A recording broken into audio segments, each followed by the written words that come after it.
It's time now for our technology report, and joining us now is our tech reporter, Paul Ndiho. Hello, Paul. Hello, Esther.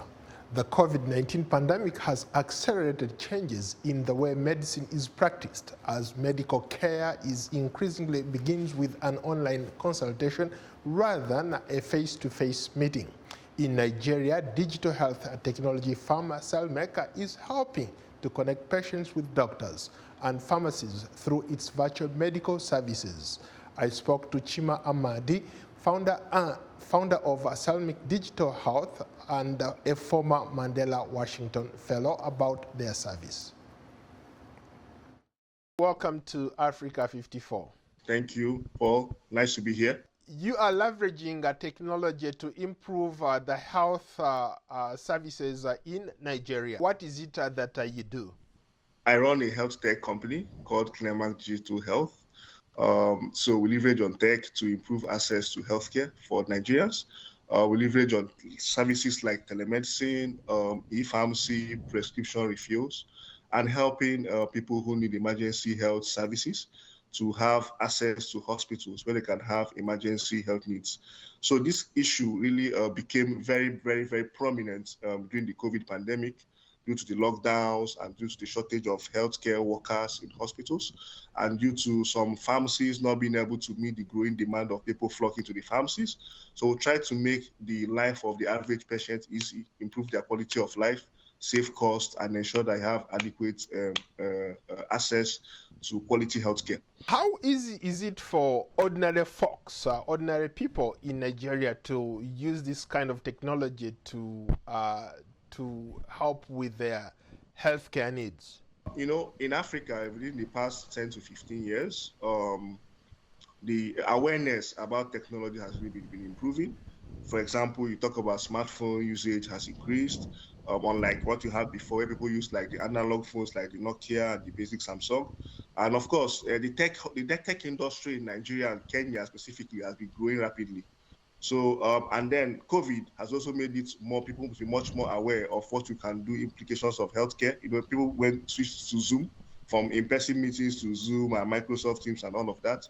So that awareness has really been within the youths and of course the majority of the population.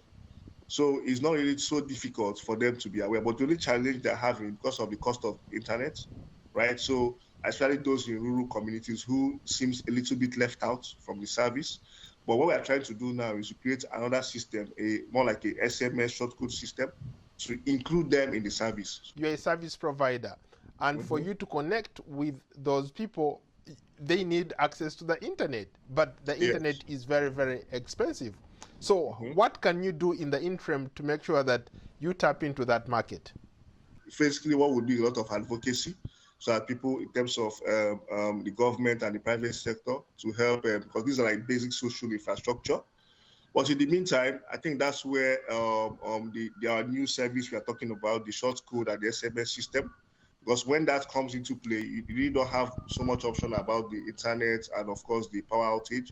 You can send a simple text from your phone and you still have more access to these services. How did you come up with this incredible idea? I was starting with the challenge. Actually, I lost my dad due to poor access to healthcare when I was still a teenager. I'm very sorry about that. Yeah, so that was really what I felt. Okay, fine. You know, something should be done about this because obviously, if he had the access to internet he needed, he wouldn't be late. There is a lot of competition when it comes to the healthcare sector in Nigeria. Everybody is going into this space because there is so much to be done in that space. How are you dealing with that competition? For myself and my co-founder, we have so much experience in the Nigerian healthcare space. At least I've been in the healthcare space for the past 7 years. So going to 8 years now. So apart from that, the collaboration is key. So for example, the Mandela Washington Fellowship gave me an opportunity to collaborate with other fellows in different countries. You recently won a prestigious grant from the Mandela Washington Fellowship. You are one of the few Africans selected to come and participate here in Washington, D.C. and across the United States. Tell us more about that. it was really a fun experience, was really intriguing. Because this is my first time to the United States. I haven't been to the United States before.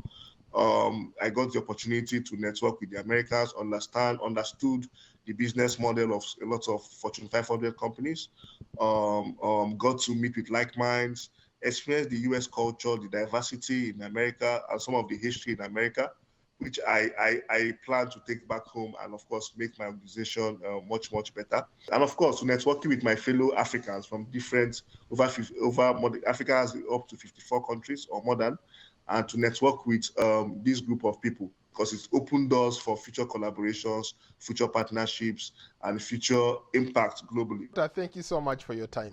Sure, you're welcome. Anytime you're in Nigeria. That's today's Tech Report. Back to you, Esther. And thank you, Paul, for that report. And we say good night to you. Thank you for watching Africa 54.